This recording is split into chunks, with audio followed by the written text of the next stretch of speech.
And say, I've got a gut feeling you can't believe what that person's saying without really knowing why you knew that. Okay, what other signs should we look for?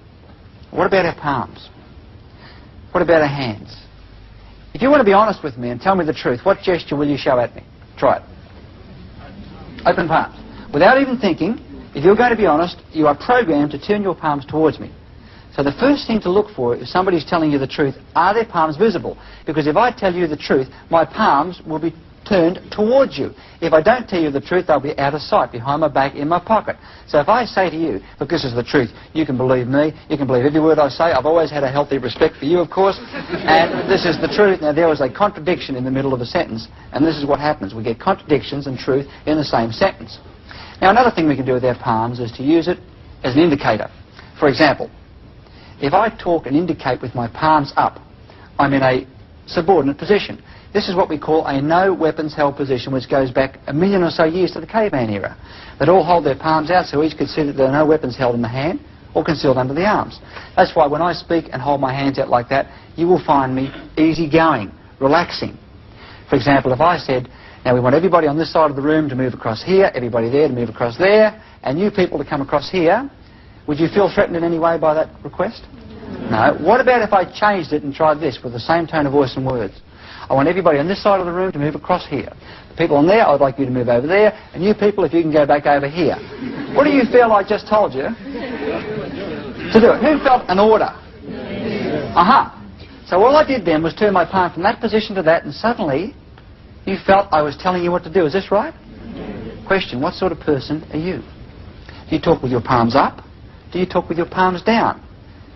Who are the easiest people to talk with? Palms up.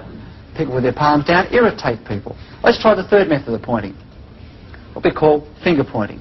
Now, I want you here on this side, if you can go across and sit over there. You people there, I'd like you to sit right across there. What did you feel then? You better do it or else. It wouldn't matter how much I smiled or how happy I sounded.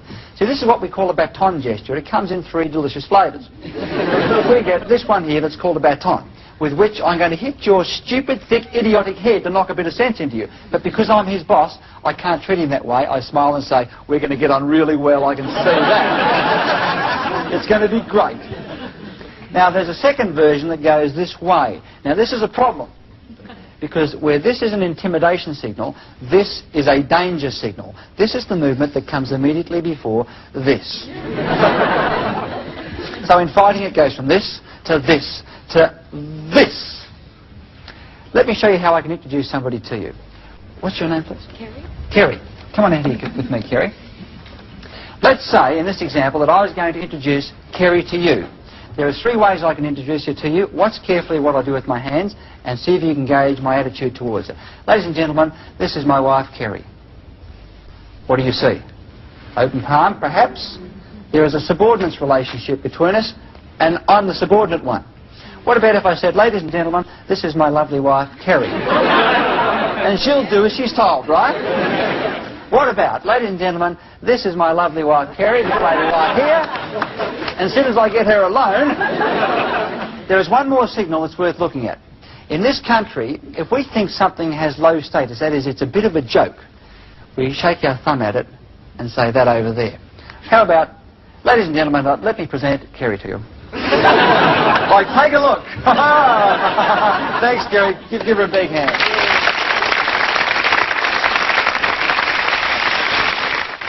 The other way we can use our hands is what's called a handshake. Now, when you shake hands with somebody for the very first time, you get one of 3 very distinct gut-level feelings. 1, you feel equal. Shake someone's hand, you feel, yeah, I like that person. Someone else, you shake them by the hand, and you think, ooh. Yes, well, I'll just stand over here. Someone else, you shake them by the hand, and you'll think, ha ha ha, you'll do as you're told. So you feel either equality, you feel superior, or you feel inferior. It's transmitted through the handshake. Can I have you for this demonstration, please? Sure. My hand. What's your name? Alan. Okay, here we go. Give him a big hand, ladies and gentlemen. Yes. Now, just before I do this test, what I want you to do is to shake hands with the person sitting beside you. And for the people at home, shake hands with somebody in your living room right now. Give them your normal handshake. Pretend you're meeting for the very first time. Keep it shaky. Keep it going. Hold it. Freeze it. Keep your hands together. Don't move. We're going to analyse this. Don't move a muscle. Keep those hands together. There's one of three things taking place between your handshake. One is you're transmitting equality. Two is you're transmitting that you'll be the boss. Or three, you're prepared to give in. Now listen carefully to this, then analyse your handshake. The person whose hand is facing downmost is saying, I'm going to be the boss and you'll do as you're told. If your palm's up, you're prepared to give in. Okay, stop holding hands.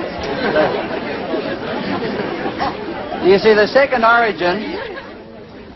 origin of handshaking is arm wrestling. Handshaking originated like this.